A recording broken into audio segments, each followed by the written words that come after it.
The two biggest responses by the pro-ICE crowd when I made the claim that undocumented immigrants commit violent crimes at lower rates than natural-born U.S. citizens were, number one, how do you estimate the undocumented immigrant population size? They're undocumented. And number two, the lower violent crime rate is not due to less violent crime, it's due to less reporting because they don't want to get authorities involved for risk of deportation. Now, I think both of these are valid concerns, and the reason I think that is because the authors of two major peer-reviewed studies that made similar claims to what I asserted talked about both of these things. The first was the paper that evaluated the population as a whole and said when the population has a larger proportion as undocumented immigrants, there is a lower violent crime rate, and it found that to be true. It looked across all 50 states and Washington, D.C.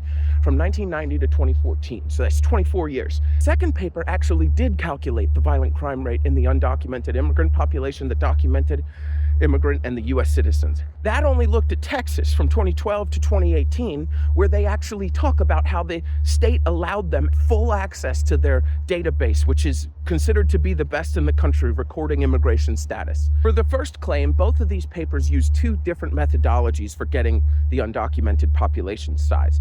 I'll put the methods here for sake of time, but the important thing to know is that it found that both of the estimates using two different methods got relatively similar answers, which means they're both in the good ballpark.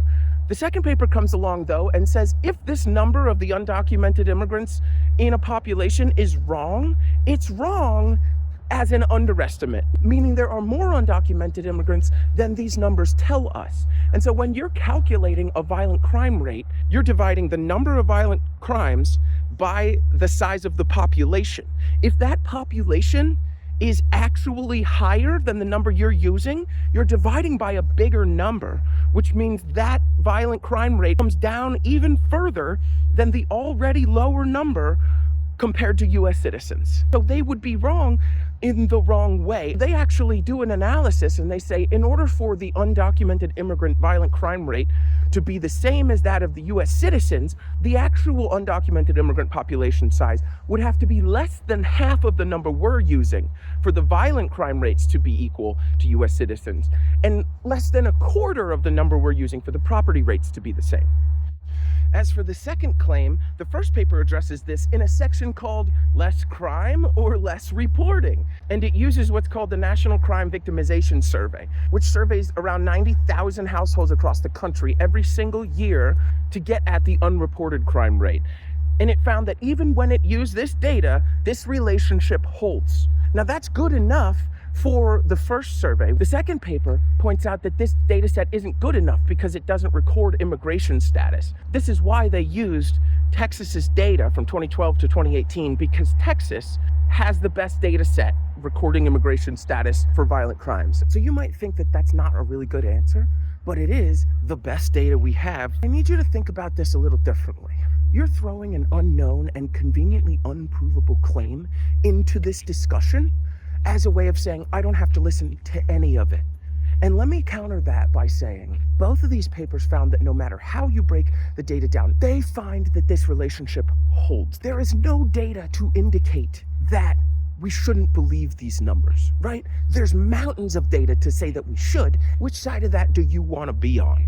To be clear, I'm glad that you're asking these kinds of questions. I'm glad that you're challenging what you hear and critically thinking. I would encourage you to, number one, approach information and sources that you agree with just as critical of a mindset as ones that you disagree with. And number two, I would encourage you to look into these claims. Because if you had just said, I wonder if anyone else has looked into this before.